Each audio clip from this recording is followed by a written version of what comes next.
everyone, welcome to another episode of the Mizuho Week Ahead. I am Jingyi, market economist at Mizuho Bank. The theme for the upcoming week is Where's the progress? What's the rush? Well, hot US CPI print for January was the focus of FedSpeak last week.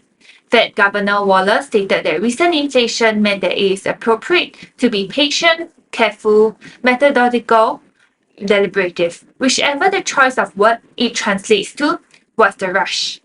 Especially as resilient economic growth gives no urgency for cuts, with last week's low jobless claims certainly supportive of the growth picture. From another perspective, Fed's Barkin stuck to the inflation focus by stating that he was looking at sequential monthly inflation momentum rather than year-on-year figures flattered by base effects to highlight that the January print is uncomfortable. This perspective certainly has its merits, as the 0.3% month-on-month print in January 2024 is actually the average inflation momentum in 2023. The question is perhaps, where's the progress? Nonetheless, the Fed pushback saw UST yields rise, marking further progress in reducing the expected rate cuts by end 2024 to 82 basis points from 90 basis points just a week ago. Amid selective focus, investors rushed into tech and pushed US equities to record highs. Meanwhile, in China, the PBOC's 25 basis point cut to the 5-year loan prime rate coincided with continued month-on-month contraction of both new and used home prices in China, to underscore the necessity and yet insufficiency of the policy move, as progress on property sector revival might be found wanting. This week, being short on central bank action is not being short on central bank considerations, as progress on inflation is the main theme. The US PCE core deflator release on Thursday is set to reiterate the hot inflation in January.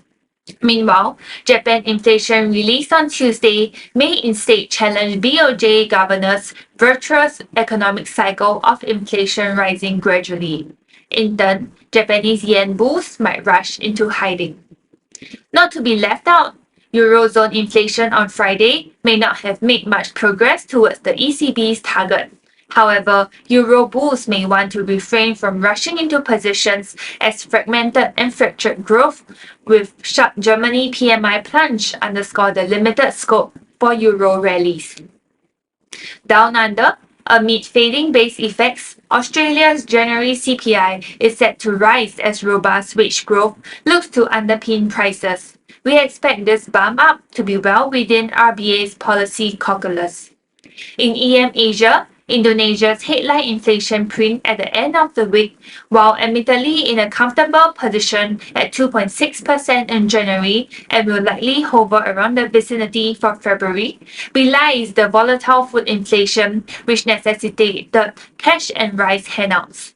Furthermore, Indonesian rupiah concerns are duly retained, with the current account outturn at minus 0.4% of GDP for Q4 2023.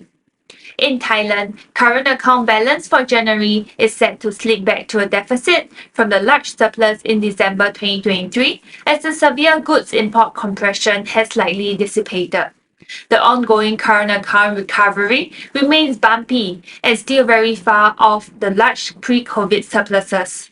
Accordingly, there is little favorable fundamentals to offset the current headwinds from Bank of Thailand and Prime Minister dissonance. All in, we look set for a week of tense reflection in markets as treasuries contemplate room for upside. Equities may encounter sobering from the rush to heady highs, while both bullish and bearish dollar bets get little conviction from global inflation either way. With that, we have come to the end of this week's video. For more information on the key events for the coming week, please refer to our week ahead publication or contact your respective sales desk and RM. And for regular notifications on our market views, please subscribe to our channel and hit the notification button. Thank you and bye-bye.